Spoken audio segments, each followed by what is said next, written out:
Hey, what's going on, Connor? Can you hear me okay? Yeah. Awesome. That is great. All right. So I don't know how formal this needs to be. Just gonna shoot the shit a little bit, but I just have a list of questions to run through, and we can kind of go off into tangents if you want to. How long? I should probably ask. I have all the time in the world. Okay. Cool. Cool. Cool. However long you'd like to have me. Okay. Okay. Okay. So I guess I'll just start asking.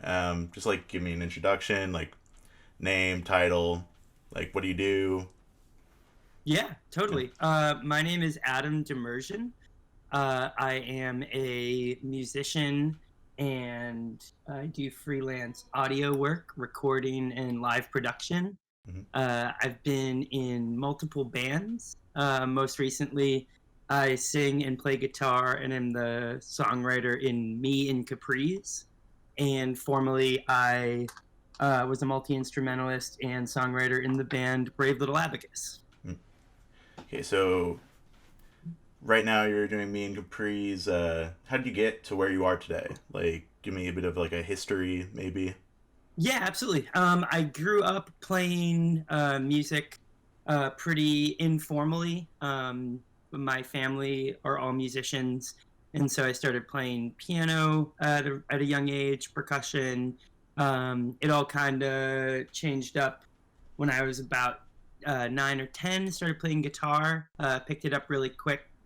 But it wasn't until I was about 13 I met the right people and started my first band, which was a Mm-hmm. ska band called Eggplant Dance Off. No, cool. And yeah, did that for a couple of years. So that would have been in 2005. Mm-hmm. So I played my first ever show in 2005. And I was uh, 13, 14. Mm-hmm. And then just kind of off to the races in high school, continued to play a lot of shows, uh, dabble in home recording. Mm-hmm. um, Brave Abacus started about halfway when I was about halfway through high school. We recorded everything ourselves. We put on our own shows, and yeah, hilariously, whenever I'm asked a question like that, I kind of stress that I've been doing mostly the same things in life as I started doing when I was 14, 15 years old. Right. Yeah. Um, yeah, Mm-hmm. but over the course of time, just kept playing shows, kept Mm-hmm. putting out records, meeting new people, and still doing it to this day. Mm-hmm. So, if anything, like has changed since you started, like what would you say the biggest change has been? Um, I would say, well, when I was young, when I first started ever playing shows, Mm-hmm. it was um, it was definitely there was a magic to doing anything related to being a band because no Right. matter what you did, everything was new and there were no rules. Right. Um, so for one, on a very, very personal level, playing music at 13, 14 years old and playing it in front of people is definitely like there's a certain naivete that you can approach that with that you can definitely never get back. Right. So just personally there's that, but not for nothing, the landscape of being in a band and the landscape of the internet and how to exist as a band on the internet was a completely different universe. It was light years away from what it is now. Right. Yeah. Like YouTube. So YouTube yeah, might not have like even been around at the time. You said like 2005. Like it had just started.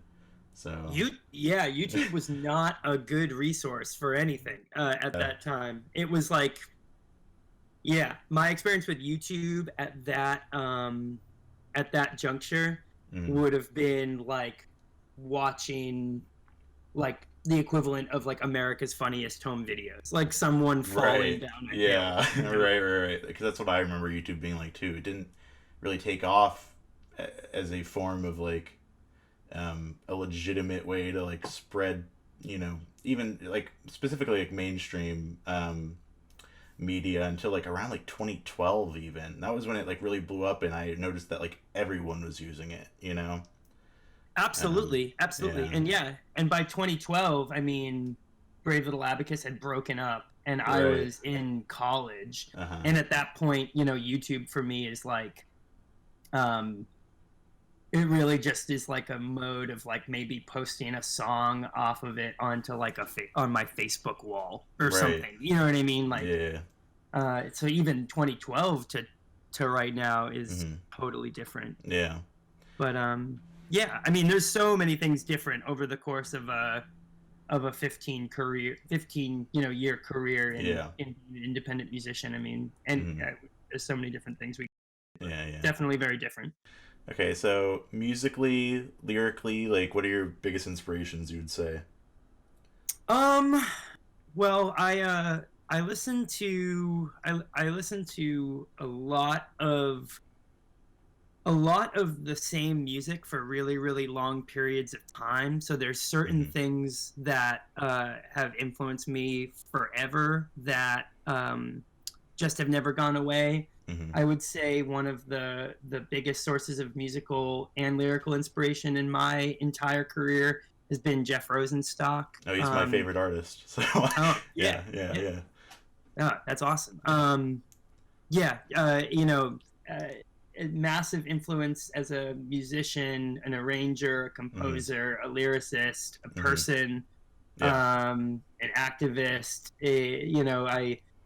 I had some really extremely formative experiences as a young person where I was lucky enough to be in close proximity to Jeff and work with Jeff, and that was that I would say there's only two people who have had like equal massive hands in who I am and who I've become, and that's Jeff Rosenstock and Laura Stevenson. Hmm. And I'm just very fortunate enough to have been able to work with the both of them. Hmm. Um, Other than that, I would say musical inspiration.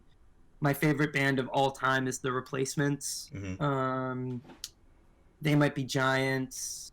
I say, I mean, there's so much. Like past couple of years, um, last like 4 or 5 years, I've been listening to considerably more electronic music than in the past. When I was younger, I was super into like during Brave Little Abacus, I listened to a ton of Aphex Twin and Boards of Canada, Hmm. but more actual dance oriented music in the past couple of years, such as like classic house, but like a lot of modern stuff. Like Octo Octa is someone I really look up to. Hmm. Maya's incredible. Um, I listen to a ton of George Clanton. I'm really inspired by what the record label 100% Electronica is up to. Hmm. I think George Clanton and Negative Gemini are doing really special things, both artistically and just like from a tactile, like fiscal point of view. The way they're running a label is really smart. Um, yeah, can't stress enough. Definitely Jeff and Laura way, way at the top. Liz Phair is a huge lyrical and musical inspiration, dating back to when I was 18 to now. I Hmm. still find myself kind of going back to a lot of the tendencies I learned from those records. But yeah, Yeah. So you'd say Liz is like lyrically one of your biggest inspirations? yeah, Yeah. absolutely. When I was like 18 or 19, like my dad had always had Exile in Guyville in the house, Hmm. and I think the self-titled like her comeback record. And I was like, I don't know. I had a really weird journey through high school in terms of like taste. I didn't listen to I listened to music that really like pushed the boundaries a lot. Like I listened in high school, I went through a lot of periods of listening to one of my favorite bands in high school was Genghis Tron. Hmm. I listened to a lot of Dillinger Escape Plan. I listened to a lot of music that was like extreme Hmm. to say the least, Yeah. and it was really good for me. But I think it kept me out of certain like aesthetic realms that I should have been paying more attention to. So like someone like my dad, for instance, listening to Liz Phair, I didn't pay any attention to it. And Right. then when I was 18, 19, I started to hear like all my dad's records really differently. I started listening to music that I loved as like a kid, like a really little kid. Started listening to a lot more REM. Hmm. I started listening to a lot of Liz Phair, and really, like the apex of that influence is really on that Brave Little Abacus record, Just Got Back from the Discomfort, We're All Right. That record was like, there's so many homages to those two artists. And so Liz lyrically, definitely, she has so much personality in what she writes. She's very, very honest. I think that between her honesty and Jeff's honesty and just how down to earth their writing is, but also like ethereally poetic, that was huge for me. So what's your process like, writing lyrics, writing music, recording, distributing, all of the above? I try to write just constantly. I'm definitely I'm not diagnosed, but I've always had some sort of attention deficit, and I am diagnosed, so yeah. yeah. So yeah, Yeah. it's like I've been told I could be. I've been, I was almost held back in school and told I don't know. It's I probably am. I don't know enough about it, but so my writing I've always tried to allow to sort of just work on its own, because I do have difficulty with discipline, and I have difficulty focusing on tasks. So I write a lot on the go, and I try to. I have a couple of different like journals that will be like, oh, this is eventually this idea, this eventually this idea, and then I'm definitely like a patchwork type person, where then when I finally can put in the time and really the work, I start to just put pieces and parts together. And the same goes with sketching on guitar or keyboards. It's just this constant through line, and then sort of putting finishing touches on things. And for better or worse, my songwriting process has like done nothing but change in the past 10 years. I don't. Right. I don't. Sometimes I think it's like a blessing, and sometimes I think it's like genuinely a curse. But yeah, and then having like a somewhat sophisticated home studio setup has definitely made the process at least better for me, because once I get something out of pen and paper or out of my mind into an actual DAW, like the ability to just say, all right, we're just gonna like track a version of this song regardless of whether we think it's done, or you know what I mean? Yeah. That's really helped me, because it gives me the confidence to sort of actually start to pick it apart. And then from like a principal recording sentiment, I mean, I'm a spaghetti at a wall person. I just like to go and figure it out, also for better or worse. Right.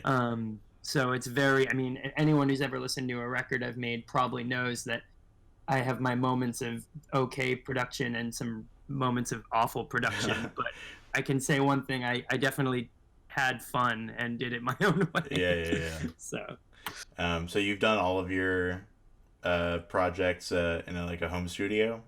Yeah, with help from peers like here and there. But there's like a lot of misconception, especially with like the Brave Little Abacus stuff of like, I mean, that was all primarily recorded and produced by children, me being one of them. And I always love when, just a side note, just because I find it fascinating, people always talk about the mix of like those records. Well, the thing is, there is no mix, because I didn't actually know what mix was. I kind of figured that. Yeah. Like when I first listened to Discomfort, that was something that I sort of had noticed. Yeah, so that's interesting. I didn't know what a plugin was. Yeah, right. Yeah. Okay.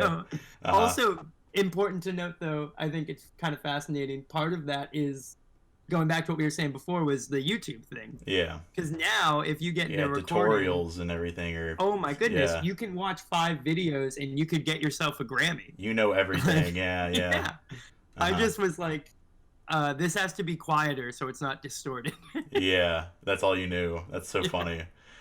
So what about like a lyric writing process? Is that something that's also changed?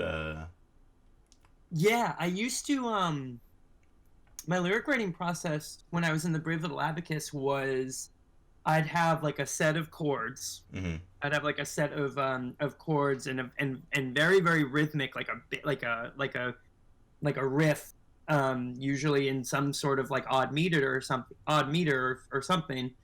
And then I would basically just sit down with an acoustic guitar, banging it out and pretending it was like a full rock band. And Right. then I would just sing over it. And I would Mm-hmm. just write and sing very single stream of consciousness over it. And it would usually basically just be whatever the draft was. Mm-hmm. There, like, that's it.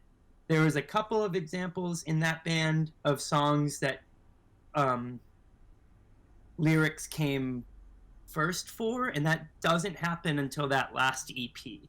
That was really like the first time in that band that like those songs had lyrics Mm-hmm. that were drafted and created much more thoroughly. And I'm not trying to discount. I know there's people have been very complimentary over the years of the lyrical content in Brave Little Abacus. I'm not trying to discount that. I think there's Mm-hmm. something very special and honest about the process with which I wrote them. But it was definitely like just go, go, go. Whereas as I've gotten older, I write lyrics at a much slower pace, and it's usually much more tangled up in melody. So Right.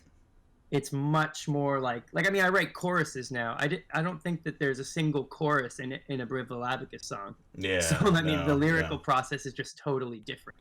Right. I never repeat it. There's like no repetition. Yeah. So Um, I've noticed like sort of like the Brave Little Advocate stuff as opposed to the Me and Capri stuff. Was compare. I mean, my mom's made this um, observation before about Jeff Rosenstock. It's very almost like rambly, yes, stream of yes, consciousness, like just like venting almost. yeah. Yeah. Well, there was a lot to vent about, and I think Right. that Yeah. Jeff sort of gave me the keys, in a lot of ways, to say, um, this is my outlet for saying everything I want to say within 8 measures Right. of a song Exactly. Exactly. about something. And Yeah. and the beauty of that too, and to Jeff's credit, and what Jeff was able to take from punk rock that so many other people aren't able to take, is he did it in such a timely way. Mm-hmm. Like I think about hearing and listening to like Scrambles, because it came out right when I graduated high school, and I had a very tumultuous high school exit. Mm-hmm. I was I was kicked out of a couple of programs for a variety of reasons. I didn't get into the school that I the only school I really applied to slash wanted to get into. I had a really strange amalgam of experiences, and I had a lot to say about that. Um, and I think, and that was, I guess that's Mass Dancers officially, Mm-hmm. but Scrambles comes out, and I was significantly younger than Jeff, but I was able to take the rhythm and the timeliness with which Jeff says everything he needs to say about being 25 and 26, Yeah. and the stress of money and rent and bills and a city that's just getting smaller by the day and hotter by the day. um, I was able to see where I fit into that, Mm-hmm. easier than I could like listening to a lot of other bands. Like I wasn't going to listen to Modest Mouse and be like, oh, I can pull brilliant poetry out of my ass. I wasn't going to be able to Mm-hmm. do that. I Right. was going to be able to just get everything out Right. and and have this sense of urgency that was like, this is important and this is happening right now. Yeah. So yeah, I think that Rambly is like it's like getting on a soapbox and saying like, this Yeah. is my life story in Yeah. 7 minutes. Yeah. Exactly. Yeah. Yeah. And you said that you've worked with Jeff before. Like a Yeah, little I bit? met I met Jeff when I was I what year was it?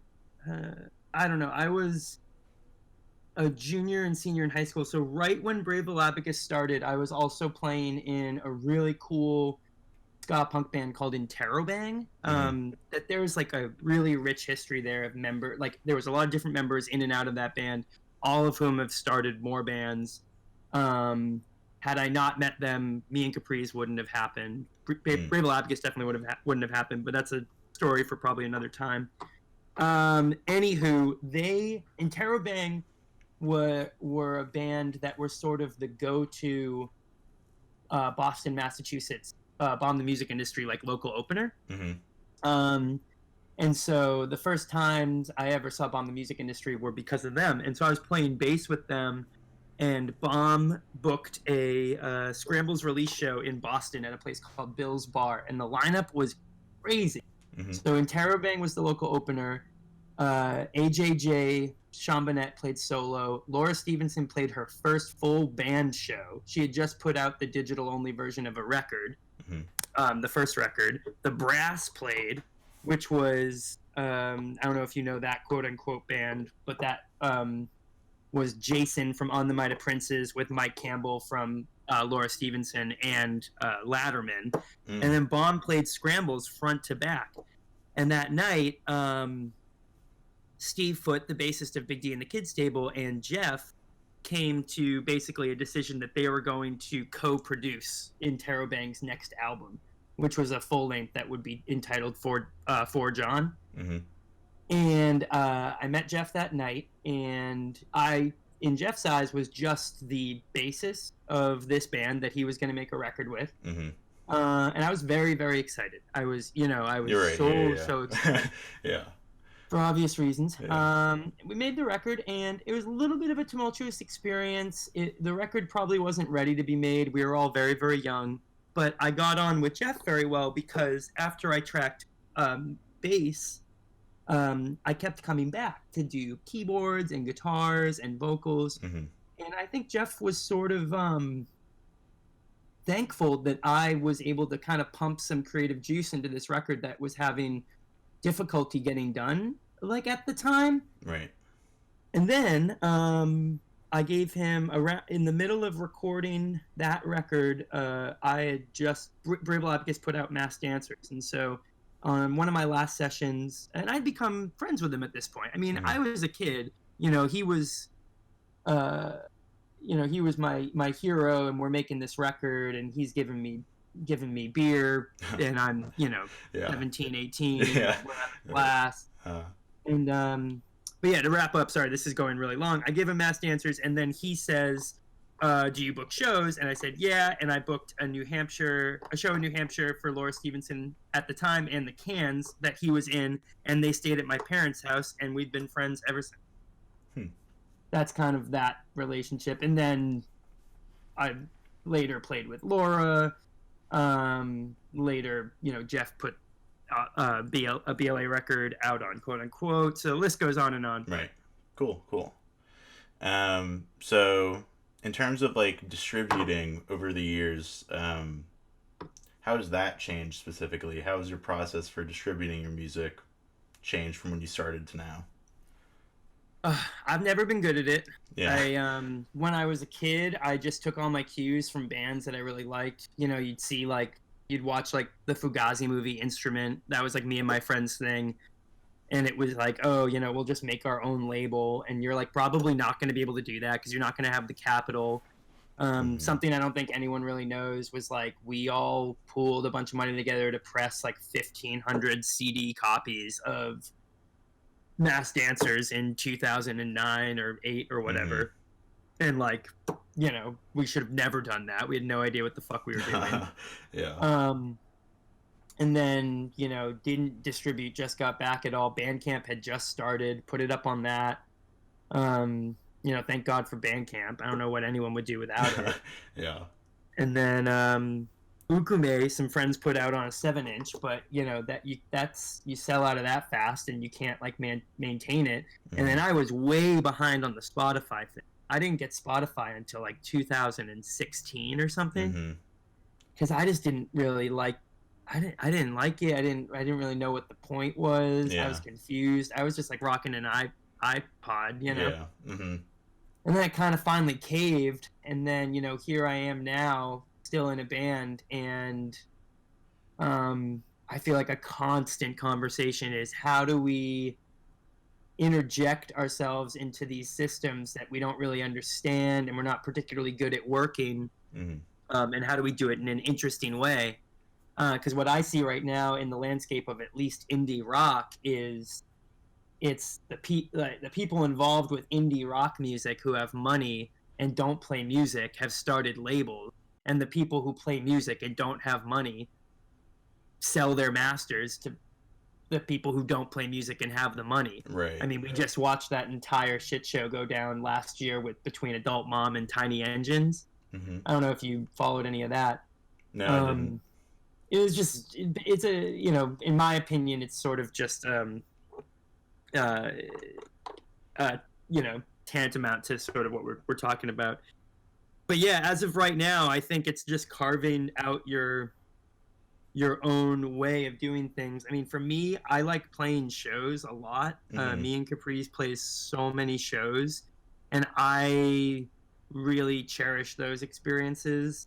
But at the same time, I mean, me and Capris has like shit Spotify numbers, and there are bands that will never play a show, or have never played a show, and that's fine. That's just a different approach that will reach millions of people. So the world's like definitely confusing in terms of how music is distributed. The only thing that I ever get kind of upset about is watching my peers' records come out, and after, they'll get their Pitchfork review or put on an NPR playlist, and then within a month, everyone forgot that they put out a new record. Yeah.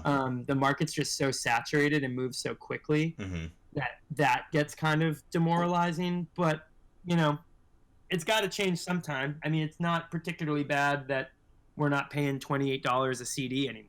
So yeah, that's fine. Right. So you just said you like touring a lot. So what's the process of touring? Like, how's that experience changed over the years? Well, a lot of touring, I think, has actually maintained some similarities in terms of, being on the road and meeting new people. I mean, there's always going to be a drive for especially young people to form communities around music, and for those communities to be bigger than like the sum of their parts. You know what I mean? Yeah. Like I think a lot of bands really thrive in those environments, and what I mean by that is sort of like being in a town and having a couple of bands and being like, who can we book? Like that's going back to like Jeff and Laura. I mean, that's literally how I inserted myself into that social circle. I was a kid and I said, you know what? I can get $200 together and I can rent a hall, and Bomb the Music Industry can play in Plastown, New Hampshire. And I just wanted to do that because I wanted that experience, but also because I wanted to feel a part of something bigger than I was. And I think that there will always be a drive for that. So unlike the way how streaming has changed how music's like released, that belly to belly like business model, whether some people call it DIY, some people call it punk rock, I don't really care what it's called. I just think it's people formulating groups. Right. You know what I mean? It's just like spreading out and learning new things. So I've been fortunate. Me and Capris has a family across the country of bands that we've played shows with or hosted. I mean, we host bands all the time. That's something that's really important to me, is like bands that I know that play in Boston, they have a second home with us. They can book through us. And I just learned that from people like Jeff and Laura, and I learned that from people I really respect. In terms of how booking tours have changed, I mean, I got to say, the biggest differences I see in like booking processes is that like especially when me and Capris interacts with people like 19 to 25, it's all just like Facebook Messenger or like Instagram DMs, and it's very like haphazard, and it feels like there's a strange resilience to like doing things somewhat traditionally, like venues, for instance. Like I meet a lot of young bands that are like anti-venue or anti there being a door. Like we played a house show a couple months ago that there was a like really solid amount of people at, and the house was adamant that they don't do door. Right. And I was very confused because there was a band touring from Philadelphia there. And then I talked to them about it, and these kids are all like 18 to 20. And I'm like, don't you guys want to get paid? And they were like, well, it just isn't cool to like have someone at the door take money. And I was just like, oh God, maybe it's just because I'm 28 years old, but I could give two fucks about whether or not this show is cool. Yeah. Like right. if I was not from this city, Yeah. I would just want money to put in the gas tank so Yeah, I don't have exactly. to spend my own. Uh-huh. So I see there's some differences there, and I don't know, that might be like a bigger disillusion of like, you know, what DIY means to different generations of people. But in general, I think that at the end of the day, once you're there and you plug in and you're meeting people, it's operating at a very similar level as before, which is cool because I think that system has always sort of self-regulated and worked pretty well. Right. Do you think that like the state of that scene or just like the industry at large, in your eyes, is it better off than it was when you started? Is it like thriving? Is it struggling? Like, well, it's like, do you mean like independent music? um, yeah, as like in your field, yeah, sure. Okay. I mean, I think ideologically, I think it has a different scope than it did before. Mm-hmm. And people are certainly, they have more tools to help it thrive. Right. Like what I think one thing that's changed for the better is Mm-hmm. self-promotion. Right. I was like at a loss as a young person for how to self-promote. We used MySpace a lot. And like you would put out a MySpace bulletin, and it sort of was the equivalent of like throwing a paper airplane off your roof Right. and hoping someone would get it and check out your band, you know? Like nowadays, like if I was starting a band in 2020, I could pirate or torrent or whatever, like the Adobe suite. I could like get decent in probably a 2-week period at graphic design and video editing, and with like the single, you know, interface I had and 2 microphones, I would have been able to put up video content on, you know, an Instagram or whatever on a week-to-week basis, and I could have gotten more people to know that I had a band, you know, on a day-to-day basis doing that than I ever could have playing a show. So I mean, that's kind of incredible. But then that being said,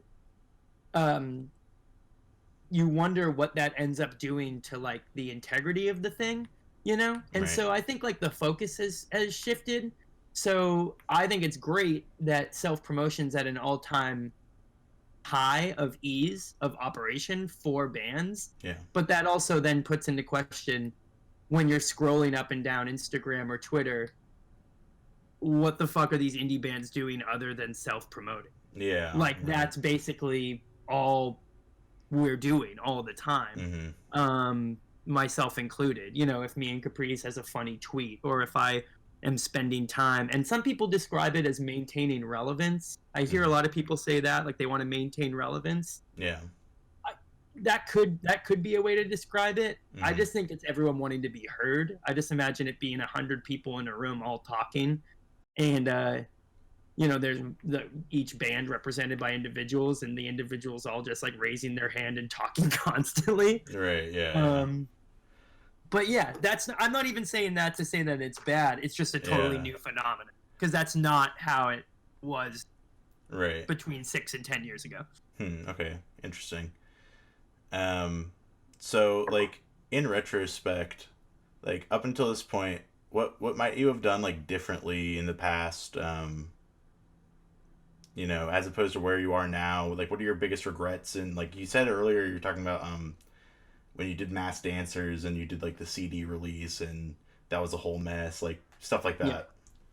Yeah. I mean, from like the vaguest possible answer, I wish that I asked more questions. I learned a lot from certain peers and certain people that I like hold pretty dear, but I wish that I had just had less confidence in my youth and naivete. I mean, when I was in high school, I just thought I had like all the answers. Like I thought like the way that I was doing it, and I was just like, I did my ska band, and now I'm in my weird heavy band, and like this is how we're gonna do it, and this is, you know, Mm. like things down to like I have no actual regrets about how the Brave Little Abacus went, because I Mm. was a kid, and that's how something happens when you're Yeah. a kid, Mm. and that's good, you know. Like you know, you get dirty, you play in the mud, and then you're dirty, Mm. you know. Um, but that being said, like had I just asked more questions or listened a little bit more, maybe just waited, you know, the only thing I ever get close to with like a regret is, you know, it's so amazing to see people like really enjoy and appreciate Just Got Back from the Discomfort. But I mean, at the time, I just totally gave up on even trying to make that record sound different than it does, or distribute it, or like get it to like a higher level than just being a URL. You know what I mean? Right. Yeah. And that was just because I was just overconfident in my processes. And I also wish that we had been open to that band, at the very least, had we had been open to um you know, other people being let in, you know, not like we took doing it independently and doing it ourselves so hard, Mm-hmm. or took it so seriously, it was almost to a fault. And you hear that in some of the production, you know, in some of the, you know, we didn't have anyone assisting with a lot of things. um so I would maybe do that differently, but I probably wouldn't, because it went down the way it did. Yeah. Yeah. In terms of more like current stuff, me and Capris has been a very, very slow moving project. It's taken us a long time to release things. It's taken us a long time to sort of get up to speed on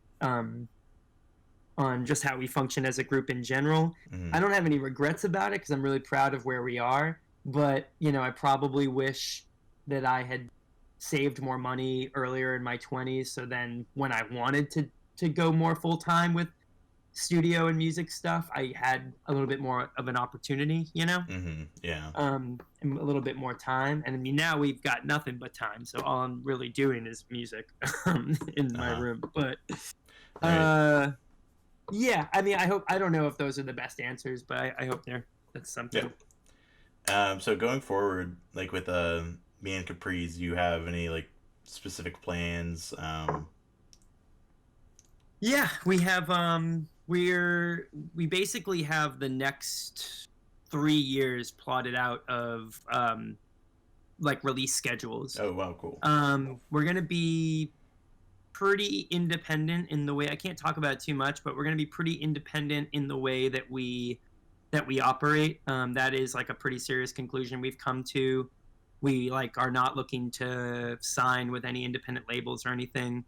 Um, I'm also trying to put a little bit more of a focus on the past and figure out ways to sort of keep like the Brave Little Abacus discography from being so transient, like figuring out a way to sort of get in front of that. Mm-hmm. The other two like primary members of BLA and I spent a weekend together a couple months ago, basically plotted out what we want to do in order to be a little bit more in control, and not because of money, Mm-hmm. or a copyright or things like that, but just because, for instance, like someone put a very like haphazardly edited version of Just Got Back on Spotify. I Mm-hmm. don't know who that was. It's a pretty weird scenario to find yourself in, you know? Right. So we're a little bit like skeptical right now of like the mystery and uncertainty of who's in control of that stuff. We kind of have to fix. Mm-hmm. So, you know, people might see me figuring out a way to like reissue those records, or figuring out a way to distribute them from me, you know, Yeah. like a Yeah. little bit differently. So that's a focus in the next year or so. Mm-hmm. That simultaneous to me and Capri's touring and releasing new music, that type of stuff. Yeah, I remember hearing about Discomfort being put on Spotify. Like I remember one of my friends told me that like you had said that yeah you weren't the one that put that on there. No, yeah, I And didn't. it's still on there. Yeah, that's yeah, that's got to be weird. You don't know at all like how that got there or. I have no idea. I mean, Yeah. it very well could be someone that I've interacted with on the internet. You know what I mean? Like, Right. but no one ever reached out or anything. There was one person like a year or so ago that was like, "Hey, like I think this should be on Bandcamp. So like I want your permission to put like the discography on Bandcamp." And I was like, "Well, you can't." Like I was Yeah. like, "I'm sorry, but like that's very nice of you, but no, because I understand how Bandcamp works, and I knew it would get enough downloads that they're eventually going to make money, just like Right. this person from that put it on Spotify has made some money." It's very weird. It's very fucking weird. Yeah. Um, but yeah, I don't know. I know. We'll see how it pans out. Yeah, well, I know the process for putting music on Spotify is very like I've heard a lot of stories. I think I remember LP, rapper LP, he was talking about how just like randomly all the time albums would show up on his artist page on Spotify as like people like just like uploading stuff, like sending it to Spotify, like pretending to be him, and Oh wow. and Spotify Wow. just like okaying it and like without but it all gets taken down eventually. But I'm pretty sure it's really easy to pretend you're someone you're not on Spotify. Oh, So it definitely is. I yeah. mean, yeah, you can basically apply through DistroKid. I mean, Mm-hmm. I use that mastering software for demos, and like little ideas, that software Lander, Mm-hmm. and they just offer a free add-on service that like after you get your like wave file, it's like, do you want to put this on streaming service? Mm. You know what I mean? Like, and Yeah. I don't know how good their security is, but in theory, I would maybe be able to just like run a Hard Day's Night through a couple of like bus compressors Yeah. and then put it on Lander and then like Exactly. call it Adam Demirjian Uh a huh. Hard Day's Night on Yeah. Spotify, at least for Right. like a week. You know what I mean? Yeah. Um, There's probably a lot of stuff like that on there. Yeah. yeah, I mean, and that kind of contributes to that conversation of like, for better or worse, we're not spending $28 a CD anymore, but I don't know what this is. Yeah. Like, you know Right. what I mean? Yeah. Yeah. Um. So just like so you were talking about you do plan on doing some re-releases of your old stuff, doing more releases of me and Capri stuff. Um. So you Yeah, said just being yeah. more yeah, Yeah. definitely more active it was a big learning experience for that to get on Spotify and see those numbers happen and be like, whoa, I'm doing this.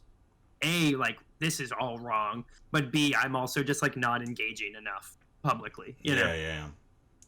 Well, you were saying earlier that like everyone in all of these DIY bands are sort of always active on social media, Hmm. um, always making jokes or whatever. Um, yeah, and I guess like in the modern age, I guess it wasn't so much this way before, but now since you were saying earlier, the pool is just so stacked that like you kind of do, or else people will forget about you. You know? Um, Yeah, yeah, for yeah, sure.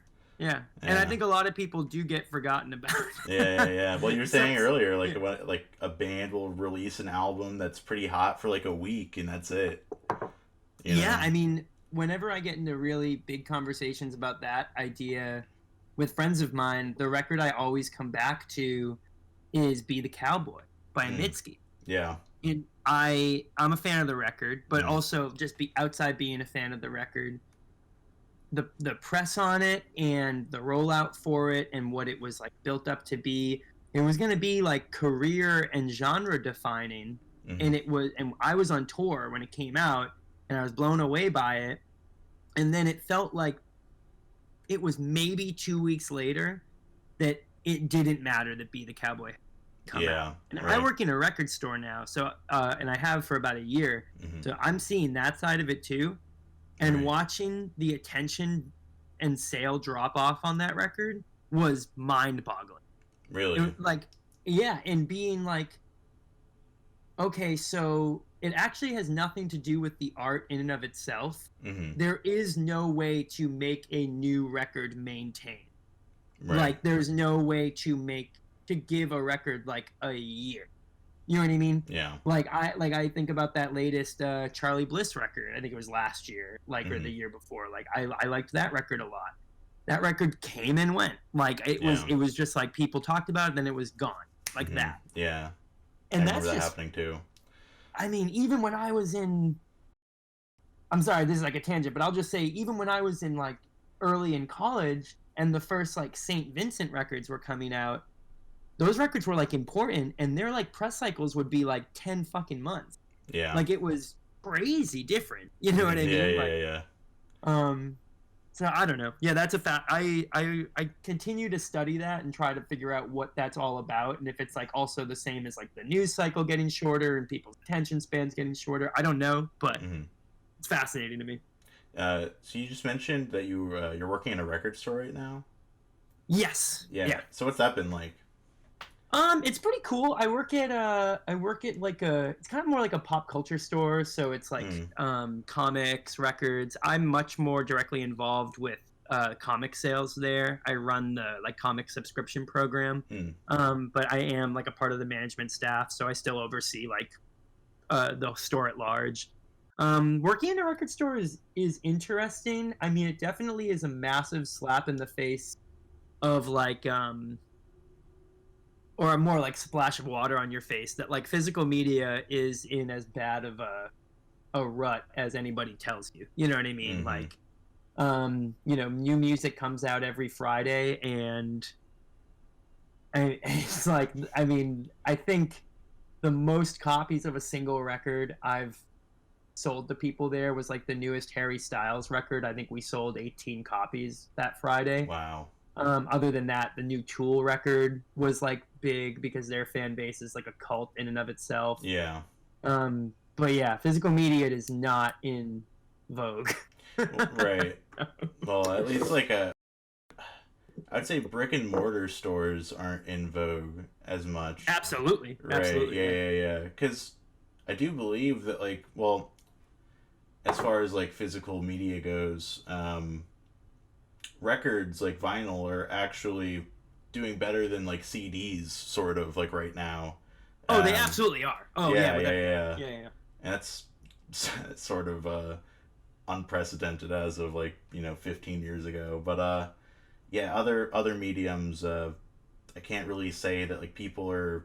I mean, there are people that like collect Blu-rays and stuff, but it's not like most people Not are just much. Yeah. yeah, most people are just like downloading that stuff. And even like with comics, like you said that that's mostly what you're involved in. I would say a lot of people are like reading that stuff online. Oh So yeah, for yeah, sure. yeah, Yeah, yeah. yeah. Um, It's pretty fascinating to be tracking. With vinyl, I will say I started buying records when I was in high school, mhm. and it was just starting Right. to become normalized. Hmm. Like my first records were all like I bought like it was like hardcore 7 inches at shows. Hmm. And then it was, like SST records at like a whatever shop in Boston. But then it was like, oh, Urban Outfitters. Yeah. Like I saw that happen in real time. And Right. now I'm at the point where working at a record store, I'm seeing we're in like the second wave of that. Hmm. And physical media in terms of vinyl is up in interest, but Right. people are definitely getting it from artists directly. They're Yeah. getting it from small retailers. That I think that one big vinyl bubble kind of made vinyl uncool for a minute, Yeah. Yeah. Yeah. Um, Yeah. so we're in like the second act or something. Yeah. It's just funny. Like yeah, like Urban Outfitters. Like that's I never would have predicted that. I mean, I think the last Paramore album. I think the copy of that I have is like an Urban Outfitters exclusive like release. Like Oh yeah, I that's remember that's that bizarre. exact record. Yeah. Oh yeah, it Yeah. was crazy. Yeah. Yeah, Yeah. Yeah. yeah. I've gone into an Urban Outfitters like in the past like 2 years, and like at the front of the store they had like the new like Lil Pump album. Like Yep. you know what I mean? Like it's just Yeah, you interesting. get that. You get your And they little Cros- sell. your They sell. Crosley. Oh yeah, Yeah, yeah, yeah, yeah. yeah. Like I mean that Lil Pump album probably sold tens of thousands of copies just at Urban Outfitters, so Absolutely. Yeah. yeah. Um Yeah, so that's I mean in the CD probably barely did anything, So No, that's interesting. It's just like I don't really have any like record stores around in the area. Okay. Um, there's a couple, but I kind of have to like drive out to them. There's not like big music scene where I'm from or anything like that. Um, so yeah, it is more so like when I go to like a store and they have records, it's more so usually like a Barnes and Noble type thing, you know. But even at Barnes and Noble, like I don't remember all of those stores having records, but now they have like huge, like not huge, but like for Barnes and Noble, like pretty huge selections of records. Oh, that's a relatively new phenomenon, without a doubt. Yeah, Yeah. because I started collecting records back in 2012. I was in middle school at the time. Yeah. Yeah, and back then I remember it being kind of like the I think like the Neutral Milk Hotel vinyl set had just come out. And so like all this kind of when it was like it felt like that was becoming like a standard thing that everyone was kind of putting out all of their stuff on vinyl. Yes. Um Yeah, absolutely. Yeah. yeah, and like ever since then it's just kind of I wouldn't say it's been in my eyes anyways exponentially bigger, but it's been staying afloat for sure. And Yeah, it's been staying afloat. I will say, just from the inside, like mhm, from a retailer perspective, the one thing that the bubble that is kind of about to burst is the major labels are pressing, and they have been for years, for like mhm, almost 8 years now. They're pressing too much. mm, Like there's too many copies of like Back in Black on 180-gram vinyl. right, Because they thought, their prediction was that thousands of copies of it would sell consistently, but the right, issue is the well is like drying. And then the whole record store day phenomenon is that's like because there's less and less plants yeah, and there's more and more major label product blocking the production, you get your smaller labels like your Saddle Creeks and your Polyvinyl. They run into delays, and their turnaround on putting a record out is like a year. right, And I experienced that firsthand in like 2015. I was on tour with an artist whose record they just didn't get because it was set to come out in March, and they got outbid basically at a plant level because Universal Music Group has to reissue like the entire Mariah Carey discography for Record Store Day that year. mm-hmm, yeah, yeah, yeah, Um, so that is an interesting element of it. But from the independent level, I think production's going better than ever because right, you can press 1,200 copies of, say, like I don't know, like I'm just gonna name a random band like Retirement Party. I saw that band once sell a good amount of records at like their merch table. Like you could mm-hmm, press like 1,200, 1,500 copies of a record for a band like that, and they're gonna sell out of them on tour hopefully, and that's really cool. And mm-hmm, that's because more people than ever are buying records. right, Um, but from the production standpoint, I mean, I could care less if Barnes and Noble has LPs in it because they're not taking care of them anyways. yeah, yeah, yeah, yeah, exactly, exactly. Well, I mean, like even like you were talking about like specifically, it was you mentioned like Back in Black. They're pressing too many copies of that. Like, yeah, you can go to like Walmart and they have that, like, Yeah, yeah, yeah, yeah. and so they're just everywhere. And I guess they might have put too much faith in like a nostalgia boom among Oh, people. definitely. Yeah, yeah, Yeah, yeah. Without a doubt. yeah, Yeah. yeah, yeah. Because I know my dad started buying a couple records, but he didn't really ever.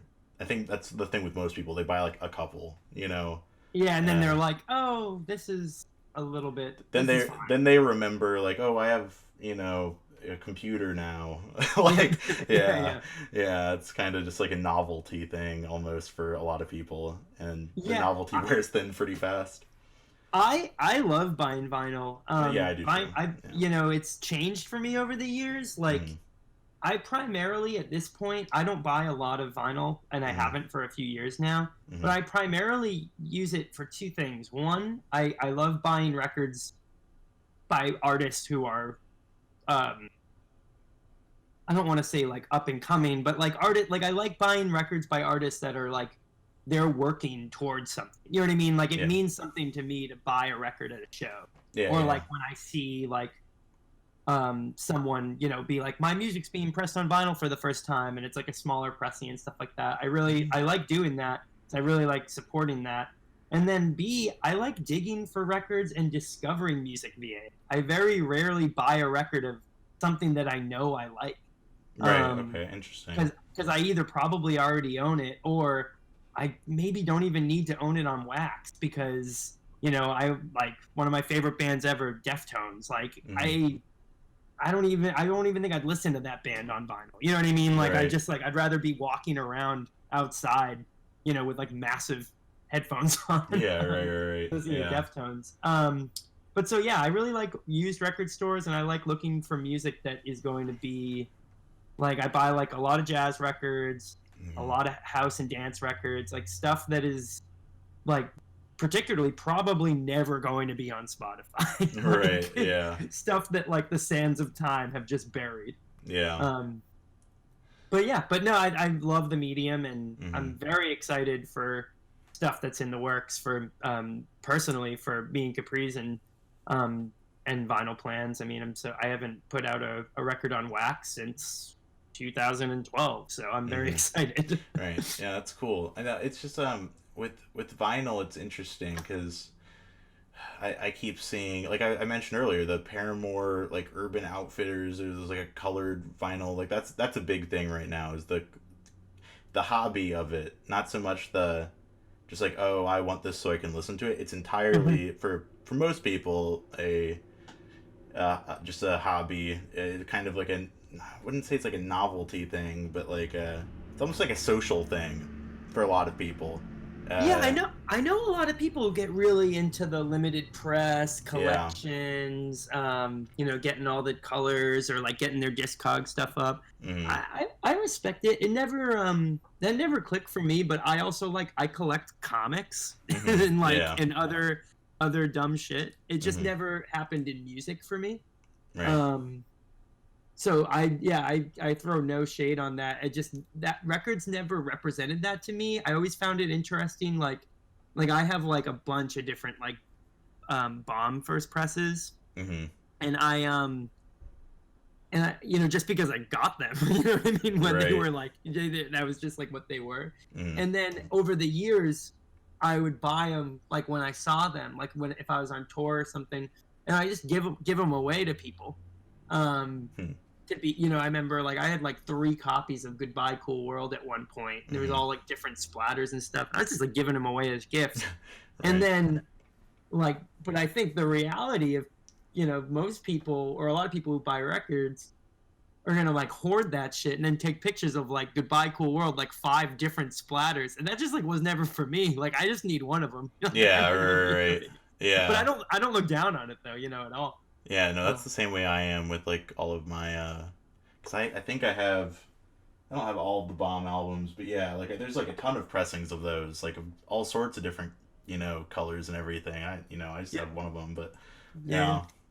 yeah. Um, so I guess we'll wrap this up in a minute here. Just any like closing thoughts on that you want to, well, anything you feel like you need to say that you haven't about specifically, just like maybe where you feel like you are right now and where the industry kind of is right now. I feel like I will say that if there's anything in that I've learned in my 20s, Hmm. and sort of what I'm going forward with, is that there's really nothing wrong with doing music and doing art outside of whatever like current scene of the moment there is. And Hmm. I am proud to sort of just be doing what I enjoy doing as of right now on my own terms. Hmm. Um, and the industry's always changing, and it's like every day it feels different, and it's sometimes comforting to know that I'm doing the same stuff I've like kind of always done, and I'll continue to. And so I don't wake up any day and feel uncool. And I think Right. a lot of my peers, the biggest fear is you wake Being up uncool. and then you're not. Yeah, and Yeah. then Uh, everybody forgot you existed or something. But I feel like just because of how I operate and who I am, I don't really think that that is a concern of mine. So I feel mhm. kind of fortunate. Nice. Okay, so just one last question. Blue Album or Pinkerton? um, Woof. I'm not much of a Weezer fan Really? Okay. anymore, Uh huh. for a lot of different reasons. Hmm. But I'm gonna say Fair enough. Pinkerton. Okay, cool. All right. Well, thank you for your time for sure. Thank you, Connor. Yeah, Yeah. I hope this was all right. I know I get a little rambly as we commented on before. No, that's a good thing. Yeah. No. Cool. Thank you, man. Yeah, you got it. Have a good day and All right. stay safe out there.